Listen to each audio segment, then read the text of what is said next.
pirates. The enormous creature gives out a few calls and scans the area a bit more, finding nothing to eat and no others of its kind. It then departs with a somewhat derisive flick of its tail that blasts Beatrice a bit, and Victor catches her so as to act like an anchor. "Are you all right?" Victor asks her. "Yes, I rode the wake fairly well. Thank you for anchoring me." "My pleasure," Victor replies, and there's a pause as things start to shift. "Oh dear," Beatrice says as something seems to be scuttling. "Let me guess, the deep scuttlers are learning to avoid their predators?" "Yes, and now that they see one has left, they're coming up to feed?" "Indeed," Beatrice agrees. "Well, I asked for a demonstration, which makes this mess mine. Excuse me a minute, I have crustaceans to kill." He lets her go and starts walking around the fence even as he rolls up the sleeves of his shirt. His boots grind into the ocean floor and treat the silt like packed dirt. A quick bend allows him to retrieve his boot knives. A gun, laser, or plasma thrower is nothing short of useless underwater. So he doesn't even bother to draw either. Perhaps I should have incorporated a spear or harpoon of some kind into my arsenal. Victor asks himself and turns as Beatrice starts banging on the hollow fence with her hands to cause reverberations that can be easily heard from an enormous distance. A cry goes up and the sound of engines can be heard. Victor looks back to see numerous bed tenders climbing into boats and returning with what look like the little mini subs to just hold on to, with spears jutting out from the center. A gigantic crab leg strikes out of the darkness and is shortly followed by another. Victor mentally compares the being to a cross between a king crab and a lobster, but scaled up to the level where it would easily feed a family with a single leg alone. The tenders and ranchers of Shellgather drift in behind him as he calmly steps up to meet the large animal. Then there is the sound of the gate being turned again. However, the deep scuttler only pauses and its eye stalks swivel around to check the area. But then it begins advancing again after giving out some clattering and clacking snaps of its large claws. "All right, beast, I know you cannot understand me, but I give you a chance to leave regardless, as I will to all who approach with crime on the mind. These beds belong to the peoples of Shellgather. Only they can harvest from them. Not you," Victor calls out, both to project his voice over the creature and see its reaction, and to reassure the people behind him. The creature's clacking of its claws turns out to be an all-clear sign, and from the darkness, numerous other scuttlers climb out. "All right then, ladies and gentlemen, I will be paying back the lovely meal Beatrice offered me with roasted deep scuttler," he calls out before walking towards the enormous crustaceans. He gives one of his combat knives as a quick twirl to shift its grip. Left hand ice pick grip with the blade pointed inwards, right standard with blade pointed out. Time to kill, he picks up the pace into a not quite run, moving in ways that the water would normally prevent and seriously confusing the crustacean. It knows something is up, but its reflexes have it lash out with a claw, which is what Victor wants. His right knife guides the claw to the side as he skids along the seafloor, and his left is then rammed into the joint. He has just enough time to twist it and dislodge partially the lower half of the claw. The creature doesn't really have vocal cords, so screaming isn't something it can do.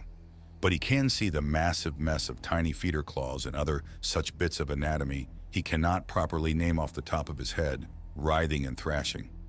He hurt the creature, and hurt it severely.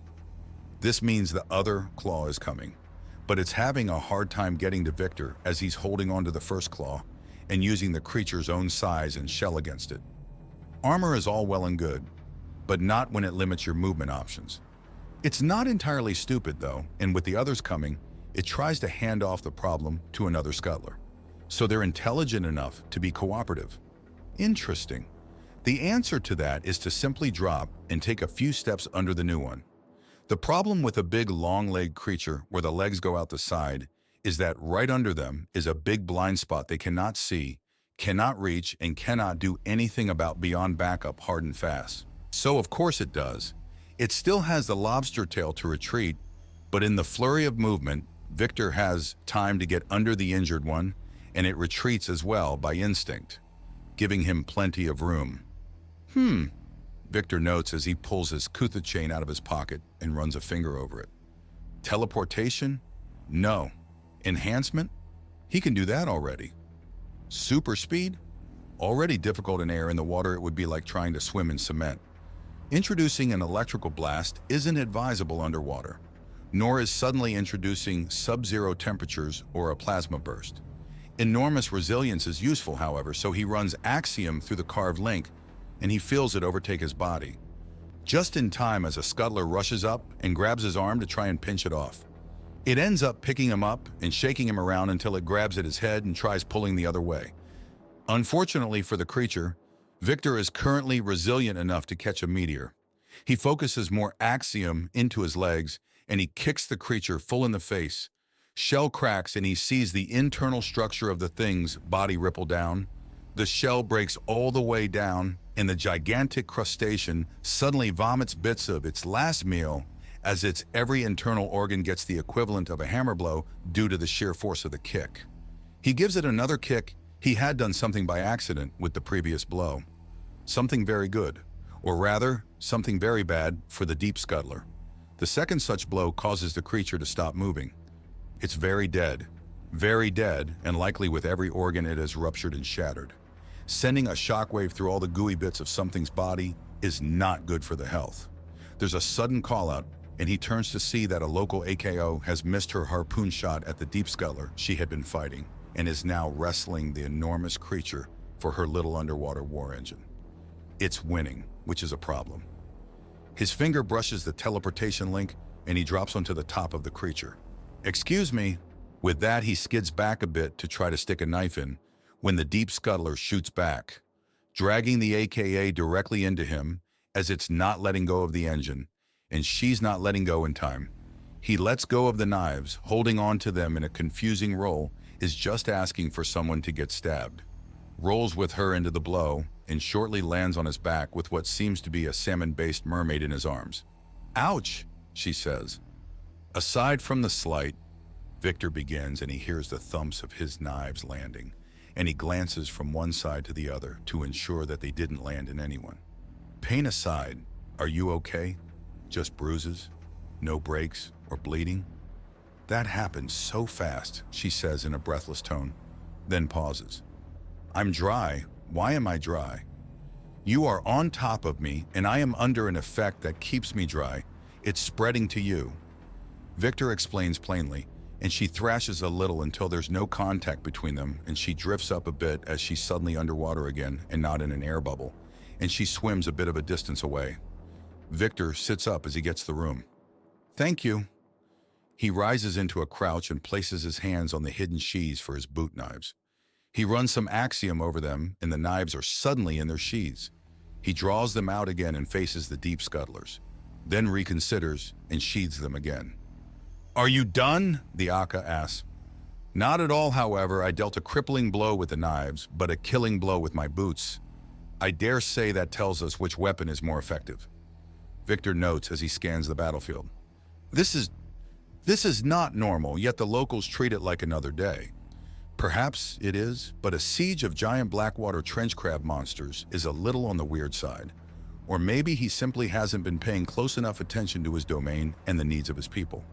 Several boats are floating overhead and torpedoes are launched into the water. There's a series of concussive bangs and the deep scuttlers all flee. Ah, so it was all a stalling action as the weapons were put in place. Excellent. You had doubts? The AKA asks.